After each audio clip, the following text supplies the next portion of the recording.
여러분, 한번 상상해 보세요.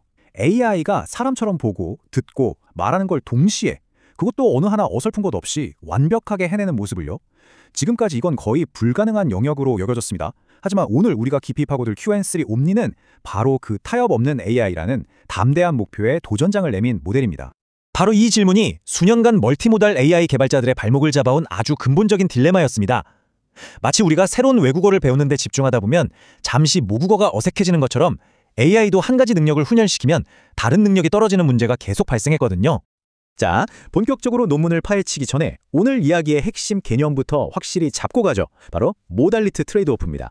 슬라이드에 나와 있는 것처럼 말 그대로 하나를 얻으면 다른 하나를 잃는 이런 상충관계를 뜻하는 용어입니다.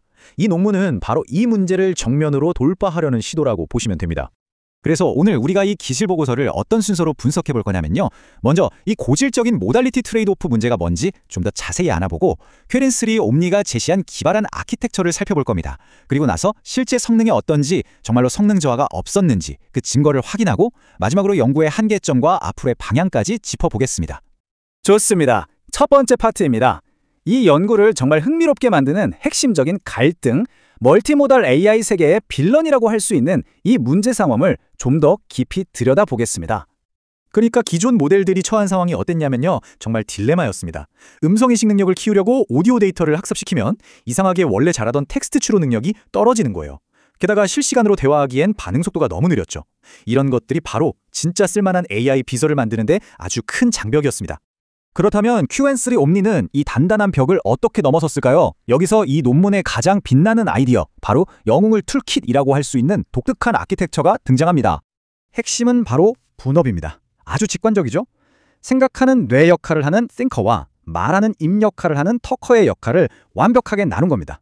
우리가 머릿속으로 생각을 다 정리한 다음에 입으로 말을 내뱉는 것처럼요. 여기서 MOE, 즉 전문가 혼합 방식은 각 역할을 가장 잘하는 작은 전문가 AI들에게 이를 효율적으로 나눠주는 아주 영리한 전략입니다. 자, 그럼 데이터가 이 시스템 안에서 어떻게 흘러가는지 한번 따라가 볼까요?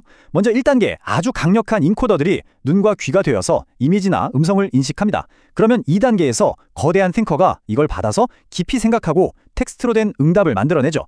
마지막으로 3단계에서 훨씬 작고 빠른 토커가 이 텍스트를 받아서 즉시 자연스러운 음성으로 바꿔주는 겁니다. 각자 자기 전문 분야에만 집중하는 완벽한 분업체계인 거죠.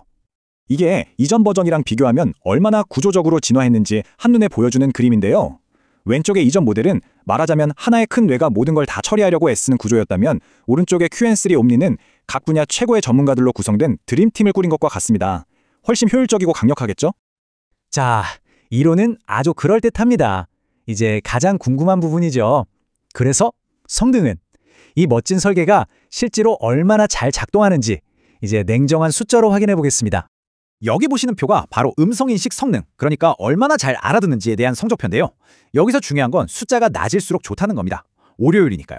리브리 스피치 같은 대표적인 벤치마크에서 경쟁 모델인 제미니 -2.5 프로보다 오류율이 훨씬 낮은 게 보이시죠? 사실 이게 다가 아닙니다. 총 36개 벤치마크 중에서 무려 22개에서 최고 성능을 찍는 정말 압도적인 결과를 보여줬습니다. 특히 이 숫자 1.22WER, 이게 정말 대단한 수치거든요. WER, 즉 단어 오류율이라는 건데요. 이걸 쉽게 풀어서 설명하면 100단어를 받아쓰기 했을 때 틀리는 글자가 1.22개밖에 안 된다는 뜻이에요. 이건 거의 인간 수준에 근접한 아주 놀라운 정확도라고 할 수 있습니다. 아니, 어떻게 이런 말도 안 되는 성능이 가능했을까요? 그 비결은 바로 이 AT 인코더에 있습니다. 무려 2천만 시간, 이걸 연 단위로 환산하면 2200년이 넘는 어마어마한 양의 오디오 데이터로 밑바닥부터 훈련시킨 특수 인코더 덕분입니다. 이 막대한 학습량이 바로 왜 성능이 좋아졌는가에 대한 가장 명확한 대답인 셈이죠. 자, 그런데 여기서 진짜 중요한 질문이 나옵니다. 그래, 오디오 성능 좋아진 건 알겠어. 그런데 혹시 이러느라 원래 잘하던 텍스트 능력은 떨어진 거 아니야? 바로 그 빌런, 모달리티 트레이드 오프를 정말로 물리쳤다는 가장 핵심적인 주장에 대한 증거를 지금부터 살펴보겠습니다. 연구진이 이걸 증명하려고 아주 똑똑한 비교 실험을 설계했습니다. Q&3 옴니와 똑같은 파라미터, 똑같은 데이터로 학습시킨 텍스트 전용 모델을 만들어서 직접 비교한 거죠. 결과는 어땠을까요? 정말 놀랍게도 오디오와 비디오 기능이 추가된 Q&3 옴니의 텍스트 성능이 전혀 떨어지지 않았습니다. 심지어 아주 미세하지만 오히려 더 좋아지기까지 했어요. 그래서 저자들이 이 결과를 바탕으로 논문에서 이렇게 딱 잘라 말합니다. 성능 저하 없는 멀티모달 시스템의 개발은 달성 가능한 목표다. 바로 이 문장이 이 논문 전체를 관통하는 핵심 메시지이자 가장 큰 기여점이라고 할 수 있습니다. 물론 어떤 연구든 완벽할 순 없겠죠. 이 연구 역시 여기서 끝이 아닙니다.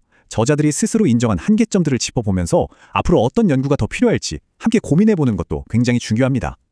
보고서를 보면 아직 해결할 숙제들이 남아있음을 솔직하게 인정하고 있습니다. 예를 들어 긴 비디오를 한 번에 이해하는 능력은 아직 좀 부족하고요. 특히 동시에 접속하는 사용자가 많아지면 응답 속도가 눈에 띄게 느려지는 문제도 있다고 합니다. 이런 한계점들이 바로 다음 연구의 출발점이 되겠죠. 이게 우리가 좀 비판적으로 생각해봐야 할 지점입니다. 논문에 나온 234mH라는 아주 빠른 속보는 통제된 실험실 환경에서의 수치일 수 있거든요. 이걸 당장 서비스에 적용해서 수천, 수만 명이 동시에 쓴다고 생각해보세요. 과연 그때도 이 성능이 그대로 유지될 수 있을까요? 이론과 현실의 간극에 대해 진지하게 고민하게 만드는 질문입니다. 자, 오늘 Q&3 옴니에 대해 쭉 살펴봤는데요. 이 논문이 우리에게 던지는 가장 큰 메시지는 AI는 하나를 얻기 위해 다른 하나를 포기할 필요가 없다는 겁니다. 멀티모달 AI 개발의 가장 큰 골칫거리였던 트레이드오프 문제를 해결할 수 있다는 강력한 증거를 보여준 거죠. 자, 이제 이 가장 큰 산 중 하나를 넘었으니 정말로 인간처럼 소통하는 AI를 만들기 위한 다음 단계, 다음 거대 과제는 과연 무엇일까요? 여러분의 생각은 어떠신가요?